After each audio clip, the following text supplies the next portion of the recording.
Agar siz Ixlos surasi haqida bilmasangiz, videoni oxirigacha ko'ring, bilib olasiz. Ungacha like bosib, islomga oid foydali ma'lumotlar uchun sahifamga obuna bo'ling. Kim har kuni Ixlos surasini 50 marta o'qisa, qiyomat kuni qabrdan shunday chaqiriladi: "Tur, ey Allohni mat etgan kishi, jannatga kir."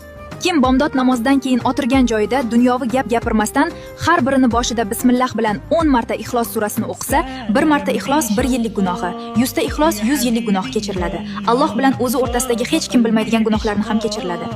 Kim Ixlos surasini 200 marta o'qisa, gardonidagi qarzdan boshqa 50 yillik gunohlari kechiriladi.